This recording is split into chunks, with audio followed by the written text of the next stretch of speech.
সালাউদ্দিন কাদের চৌধুরী বিএনপির একজন জ্যেষ্ঠ নেতা। মুক্তিযুদ্ধ চলাকালে ১৯৭১ সালে সংগঠিত মানবতাবিরোধী অপরাধের অভিযোগে অভিযুক্ত হন ঠিক ৪০ বছর পর। ২০১০ সালে আওয়ামী লীগ সরকার আন্তর্জাতিক অপরাধ ট্রাইব্যুনাল গঠন করে এবং ২০১১ সালে চট্টগ্রামে সংগঠিত হত্যা, গণহত্যা, অগ্নিসংযোগ ও নির্যাতনের অভিযোগে তার বিরুদ্ধে মামলা দায়ের করা হয়।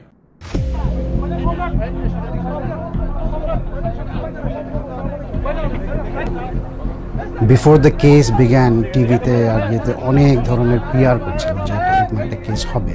তখন আমার এখনো মনে আছে যে আই গট নার্ভাস যে আব্বার নাম কেন আসছে, কারণ আমরা কোনো সময় মানে আব্বাকে যে জড়াবে এইসব জিনিসে এটা আমরা কোনো সময় ভাবতে পারিনি। তো এটা যখন টকশোতে যখন আসা শুরু করলো, আব্বার নাম আসা শুরু করলো, আই রিমেম্বার আব্বাকে আমি কয়েকবার জিজ্ঞেস করেছি, উনি he did not take it seriously, একদম না, একদম আনপ্রিপেয়ার্ড ছিল। His signature identity was সবকিছু মেনে নিব, কিন্তু ভিন্ন দেশের গোলামি আমরা সহ্য করব না। আমরা বুঝলাম যখন ট্রাইব্যুনালটা যখন গঠন হয়ে যায়, হঠাৎ করে আব্বার নাম ঢুকায় একটা বাস পুরানোর একটা কেসে। কি হয়, নর্মাল আইনে হয় যে prosecution must prove the case. এটা মানে পুরা জিনিসটা কিন্তু প্রসিকিউশনের উপরেই কিন্তু ভরটা থাকে, রেসপন্সিবিলিটি থাকে। কিন্তু আব্বার ফাইনাল জাজমেন্টে অ্যাপেলেট ডিভিশন থেকে বলেছে যে the defence must prove his alibi.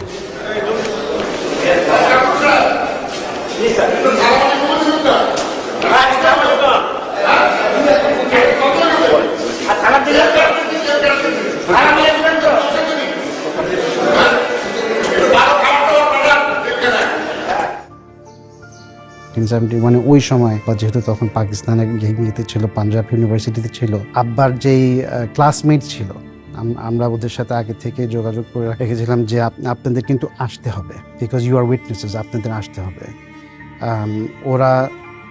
ওরা তো সবাই পাকিস্তানে, সো তাদেরকে ভিসা দেয় নাই। আমরা ওখান থেকে যেই সার্টিফিকেট আনালাম, ডিউলি অ্যাটেস্টেড বাই পাঞ্জাব ইউনিভার্সিটির চ্যান্সেলর, রেজিস্ট্রার্স অফিস, এবং আমরা জানতাম যেইভাবে ওনারা যাচ্ছে ওদের থেকে আমরা ভিডিও পর্যন্ত নিয়েছি।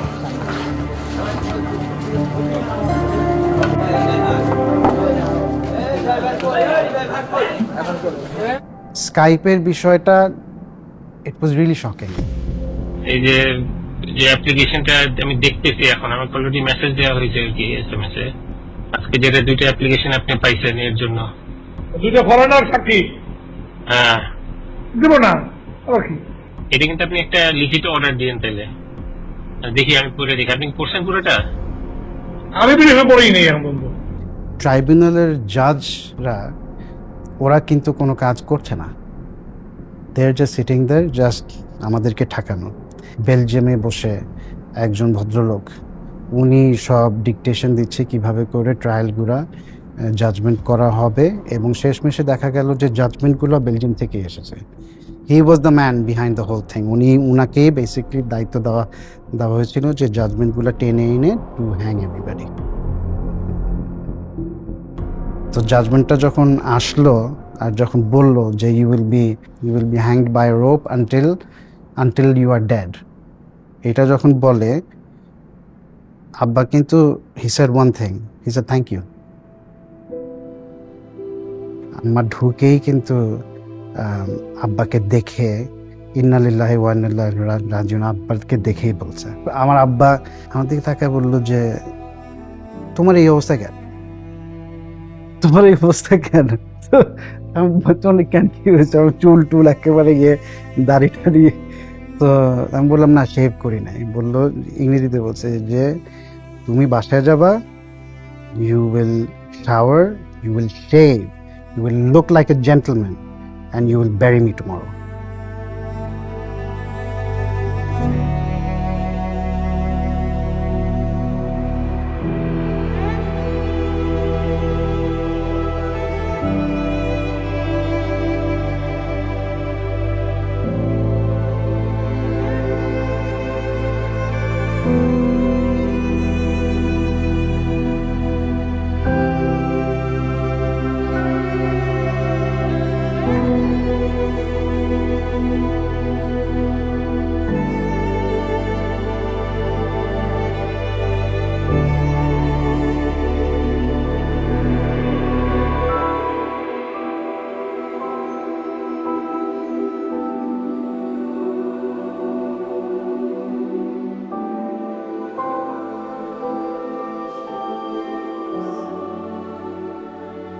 অবশেষে ২১ নভেম্বর রাতের শেষ প্রহরে পরিবারের সঙ্গে শেষবারের মতো সাক্ষাৎ করার পর ২২ নভেম্বর ২০১৫ সালের ভোরে ঢাকা সেন্ট্রাল জেলে তার মৃত্যুদণ্ড কার্যকর করা হয়।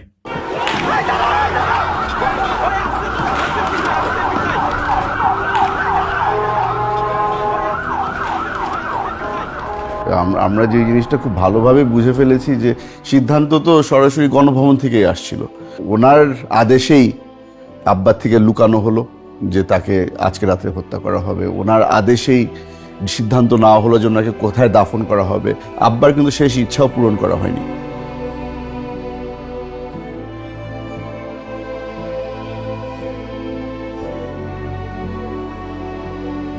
সবকিছুর পরে যখন দেখলো যে এখানে তো সালাউদ্দিন কাদের চৌধুরীকে হত্যা করেও শেষ হচ্ছে না, নেক্সট জেনারেশনকেও ধরতে হবে।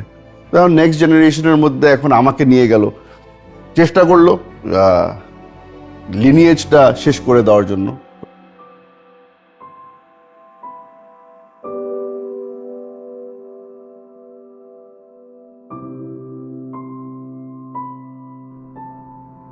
দু 2016 সালে আমি কোর্টে যাচ্ছিলাম। আমি আর আমার আম্মা দুজন একসাথে কোর্টে যাচ্ছিলাম। আমাদের একটা হাজিরা ছিল পলিটিক্যাল মামলার কারণে, রেগুলারলি যেতে হতো। কোর্টে যাওয়ার পথে বংশাল থানার সামনে আমরা ট্রাফিক লাইটে আটকা ছিলাম। তখন হঠাৎ করে আমার গাড়ি ঘেরাও করে ফেললো 7-8 জন মিলে। সবাই সিভিল ক্লোথসে ছিল, তবে ওদের স্ট্যান্ডার্ড যেই অস্ত্র ওটাও ছিল, আর কোমরের মধ্যে পিস্তল ছিল। মাইক্রোবাসের মধ্যে ঢুকলাম। গাড়িতে উঠানোর সাথে সাথে হাত ধরে আমাকে হ্যান্ডকাফ পরিয়ে দেওয়া হলো। আরও মনের মধ্যে বিশ্বাস তো বেড়ে গেল যে দিস ইজ ইট, এখন বেড়ে ফেলবে। টেনে আমাকে একটা রুমে নেওয়া হলো। রুমে নেওয়ার পরে এটা ছিল আমার এন্ট্রেন্স ইনটু আয়নাঘর।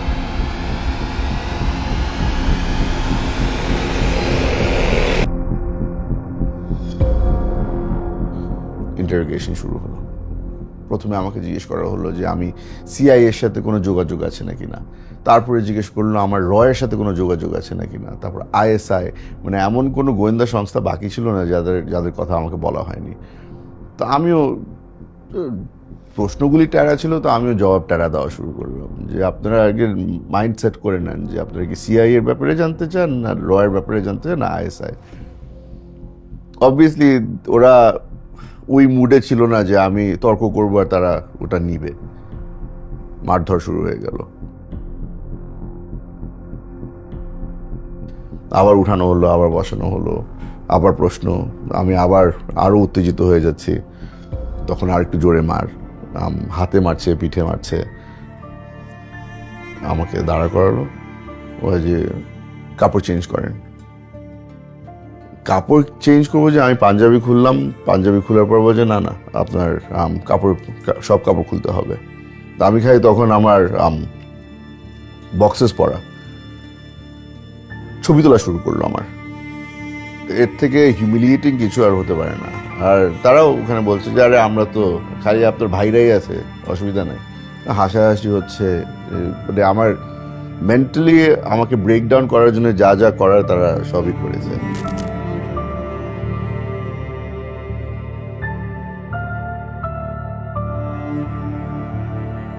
আমার সবচেয়ে কষ্টের সময় আয়নাঘরে আমি আব্বার সাথে কথা বলতাম, ভিভিডলি আব্বার সাথে কথা বলতাম, নর্মাল কনভারসেশন।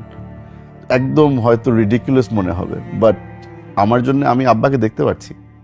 মনে হচ্ছে যে আমার পাশে বসা আছে।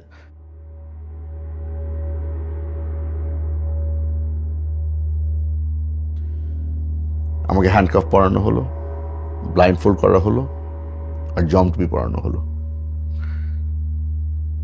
এই জম টুপি যখন আমাকে পরানো হলো, আমার মনে হয় না আমার লাইফে আর এই ধরনের সিচুয়েশন কোনো সময় হবে যে মনে হবে যে আমি আসলে আমি দোজকে পৌঁছে গিয়েছি। কারণ জম টুপি থেকে রক্তের গন্ধ আসছিল, ঘাম আর রক্ত, তো একটা মেটালিক একটা স্মেল থাকে। তো এই জিনিসটা প্রত্যেক দিন যতবার বাথরুমে যেতে হবে এই জিনিসটা আমার ফেস করতে হতো।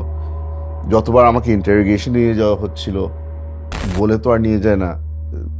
আর জমটুপির আপনার মাথার মধ্যে খালি একটা জিনিসই থাকে যে জমটুপির সাথে আপনি কানেক্ট করবেন ডেথ।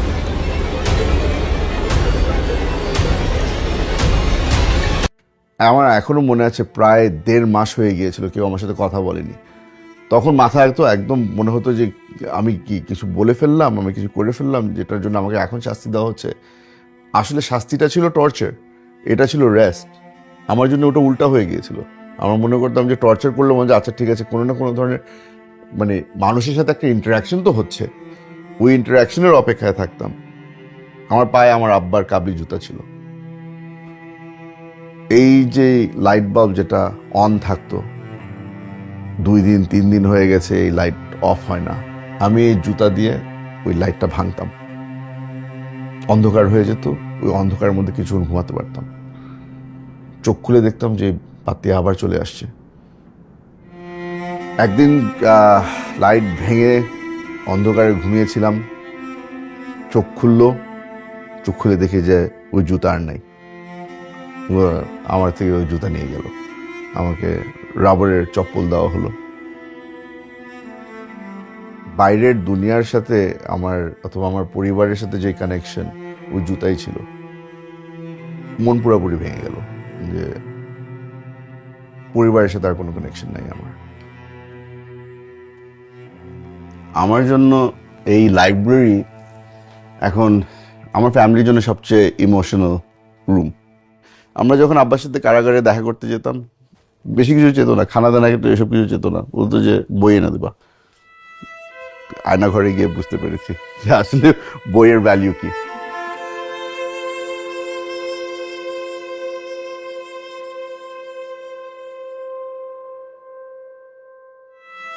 কিচ্ছু জানতাম না, কিছু বুঝতাম না। হঠাৎ করে দেখি সেলের ভিতরে লোকজন ঢুকলো, ঢুকে চোখ বাঁধলো, আবার 3 বার ব্লাইন্ড ফোল্ড করা হলো, জমটুপি পরানো হলো, হ্যান্ডকাফ পরানো হলো। কিন্তু প্রথমবারের মতো দেখলাম যে কে জানি আমার পা নিয়ে টানাটানি করছে। আমার ওই রাবারের স্যান্ডেল খুলে ফেলা হলো আর আব্বার জুতা পরিয়ে দেওয়া হলো। তখন বুঝলাম যে আচ্ছা এখান থেকে বাইরে নিয়ে যাবে। গাড়িতে ওঠানো হলো, আবার 2 সাইডে 2 লোক। তো একজন আবার কোমরের মধ্যে অস্ত্র ধরলো। সামনে যে লোক সে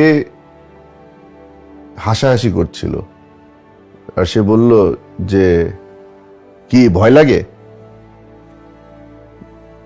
আমি প্রিপেয়ার্ড ছিলাম, না ভয় লাগে না। কেন? ওরা মেরে ফেললে আব্বার সাথে দেখা হবে, ছেড়ে দিলে আম্মার সাথে দেখা হবে, কেউ না কেউ অপেক্ষায় আছে। তো সে আবার হাসলো, হেসে পিছনের লোকে বলছে স্যার বলছিলাম না টাইগার টাইগার।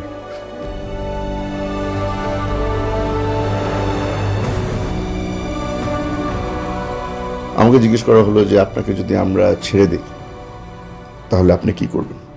ও বলেছে পরিবারের সাথে থাকবো। রাজনীতি করবেন? রাজনীতি তো ফেরত চলে যাব। না, রাজনীতি করতে পারবেন না, আপনি বিদেশ চলে যাবেন।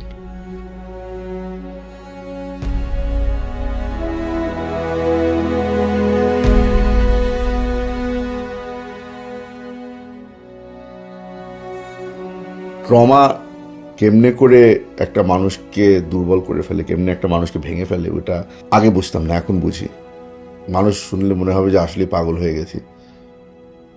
গোসল করা আমার জন্য একটা বড় ট্রমাটিক জিনিস, কারণ ওই সেন্সেশন যে মাথার উপরে টপ টপ পানি পড়ছে, ওই জিনিসটা ফিল করলেই মনে হয় যে আমি আবার ফেরত আয়না করে চলে গিয়েছি।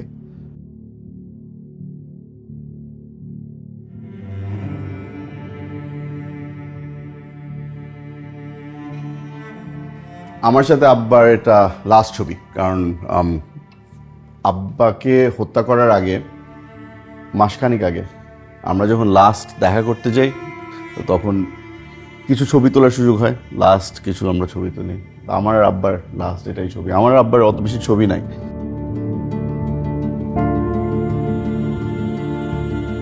আমার ওয়াইফ, অনেকজন তাকে এসে জিজ্ঞেস করেছিল আমার পরে পরে শুনতে পেলাম অনেকজন বলছে কিসের অপেক্ষায় আছো, তোকে তো মেরে ফেলছে। কিসের অপেক্ষায় আছো, 5 মাস হয়ে গেছে, তোকে তো মেরে ফেলছে।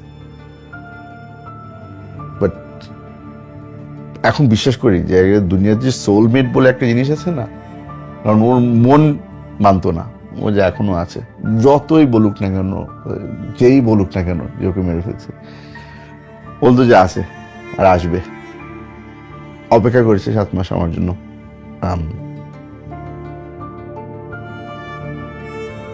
সিকিউরিটির জন্য ওই আমার ওই একটা কুকুর, ও না থাকলে হয়তো আমি পাগল হয়ে যেতাম। যখন প্রথমবার বাসায় ঢুকি তখন ওই কুকুর আমার ওয়াইফের সাথে থাকতো। ও দেখে আমাকে চিনেনি। 10 মিনিট পরে পাগলের মতো গোল গোল ঘুরছে, আমি ওকে আর ছাড়ি না।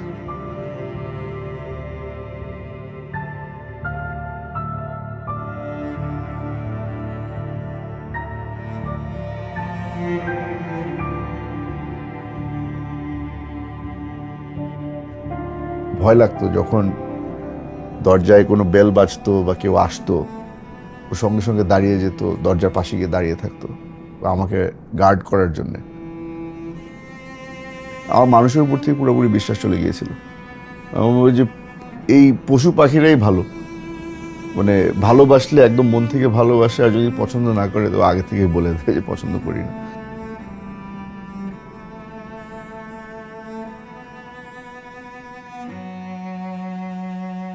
আমরা সকলেই একটা স্বপ্ন দেখেছিলাম যখন আমরা আয়নার ঘরে ছিলাম, বুলডোজারের সিটে বসে এই বিল্ডিংগুলোকে কিভাবে করে আমরা ভাঙবো, অন্যরা ভাঙবে না, আমরা ভাঙবো, যারা সার্ভাইভ করেছে এই টর্চার। কারণ এটাই হচ্ছে কি আসল কন্ট্রোল আমাদের জন্য, আমাদের রিকভারি হবে এটা থেকে।